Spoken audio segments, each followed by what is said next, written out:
Have you ever been told, you think too much? Maybe you find yourself lost in thought, replaying moments that others forget in seconds. You question everything. Your purpose, people's intentions, even the meaning behind silence, if that sounds like you. You're not broken, you're not weird, you're a deep thinker, and your mind works on a level most people never experience. But here's the truth. Being a deep thinker is both a blessing and a curse, because while your mind sees what others can't, it also feels what others avoid. Let's dive into the psychology of people who think deeply, the minds that never stop searching for meaning. Number 1. The inner world of a deep thinker. Deep thinkers live in a world within a world. While most people focus on what's visible, you notice the invisible, patterns, emotions, and the subtle energy between people. You can't just turn off your mind. Even in silence, your thoughts are alive, analyzing, connecting, imagining. Psychologists call this high trait.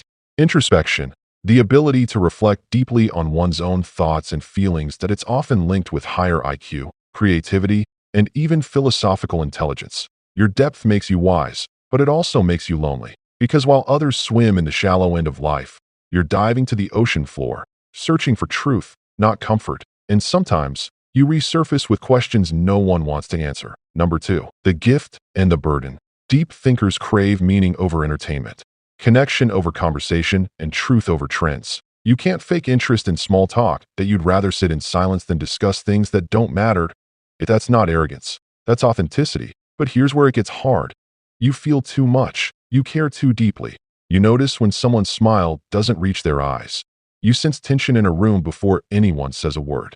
Psychologists say this comes from high emotional intelligence, but it can also lead to emotional fatigue, because your empathy isn't selective, it's constant. You absorb the world like a sponge, and sometimes that weight feels unbearable. Yet ironically, it's that same sensitivity that makes you rare. That you're the kind of person who can turn pain into poetry, loneliness into wisdom, and silence into understanding. Number 3. The reason deep thinkers feel misunderstood. Deep thinkers often struggle to fit in, not because they're antisocial, but because their minds crave depth in a world that rewards distraction. While others chase trends, you chase truth. While others scroll mindlessly, you pause to question what it all means. And that can feel isolating, because people might see your silence as disinterest, your calmness as coldness, your standards as arrogance. But the truth is, you just see life differently. You think before you speak. You listen before you judge. You feel before you decide. Psychologically, this comes from what researchers call meta-cognition, the ability to think about your own thinking. It's what philosophers, scientists, and creators share. But in a world that moves fast, deep thinkers move slow, and that's why they often feel out of sync with everyone else. Number 4. The power of solitude. If you're a deep thinker, you've probably heard, why are you always alone? But here's something most people don't understand. For deep thinkers, solitude isn't loneliness. It's recharging. In silence. Your thoughts breathe. In stillness. Your mind organizes chaos. You reflect, heal, and create. Psychologists say that solitude enhances neural creativity, meaning your brain forms new connections when you're alone. That's why some of your most powerful ideas come at 2 a.m., when the world is quiet. But solitude also comes with danger. Overthinking. When your mind has no off switch, you can spiral, replaying mistakes, overanalyzing words, predicting outcomes that never happen.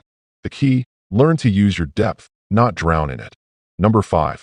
How deep thinkers can thrive. To thrive as a deep thinker, you need 2 things: expression and connection. Expression, through writing, art, music, reflection. It's how you translate your chaos into clarity. Your thoughts need an outlet, or they'll turn against you. And connection, not with everyone, but with those who see you. People who value silence, who feel energy, who ask why instead of what. Even one soul who truly understands you is worth 1,000 surface-level friendships. Because deep thinkers don't need crowds. They need mirrors. People who reflect their truth back at them. So, if you're the quiet observer in a loud world, the one who listens more than they speak, who feels too deeply and thinks too far ahead, your depth is not a flaw. It's your power. The world may not understand you, but the ones who do will never forget you. Keep thinking deeply, because while others live on the surface, you were born to explore the depths of the human soul. If this spoke to your soul, hit like, share this with someone who thinks deeply too, and subscribe for more mind-opening psychology.